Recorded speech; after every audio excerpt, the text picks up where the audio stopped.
2026 সালে যারা হজে যাবেন তাদের জন্য জরুরি বার্তা। আর মাত্র 5 দিন পর থেকেই হজ ফ্লাইট শুরু হতে যাচ্ছে। বাংলাদেশ থেকে সমস্ত হাজি সাহেবদের ইমিগ্রেশন কার্যক্রম শুরু হবে আশকোনা হাজি ক্যাম্পে।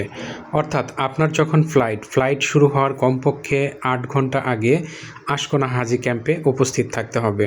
হাজি ক্যাম্পে উপস্থিত হওয়ার পর আপনার ফ্লাইট এবং হোটেলের সাথে ম্যাচ করে এক ধরনের স্টিকার দেওয়া হয়, যেটা আপনার লাগেজের মধ্যে লাগাতে হবে এবং আপনার ফ্লাইটের কমপক্ষে 6 ঘন্টা আগে থেকে ইমিগ্রেশন কার্যক্রম শুরু হয়। আশকোনা হাজি ক্যাম্পেই বাংলাদেশের সমস্ত ইমিগ্রেশন কার্যক্রম শেষ হয়ে যাবে এবং এখান থেকে আপনার লাগেজ নিয়ে নেওয়া হবে।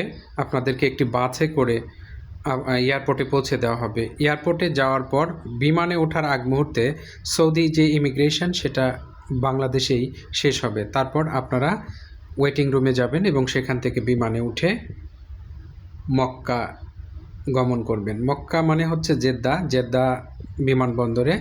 আর যারা মদিনা যাবেন তারা তো সরাসরি মদিনা এয়ারপোর্টে যাবেন।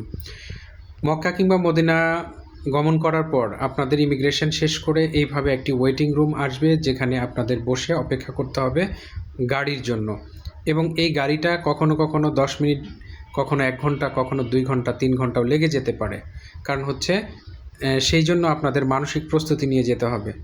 হজের ক্ষেত্রে সৌদি আরবে যাওয়ার পর আপনারা কিন্তু আপনাদের লাগেজগুলো ওখান থেকে পাবেন না। আপনাদের লাগেজগুলো আলাদাভাবে আপনাদের হোটেলে চলে যাবে।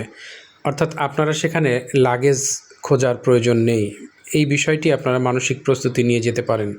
গাড়ি পেতে কিছুটা সময় বিলম্ব হতে পারে, কারণ একই সময় লক্ষ লক্ষ লোক সেখানে অবতরণ করেন এবং সবার জন্য গাড়ির ব্যবস্থা করতে হয়। এই জন্য সময় কিছুটা বিলম্ব হতে পারে। সেই জন্য ওয়েটিং রুমে অপেক্ষা করতে পারেন।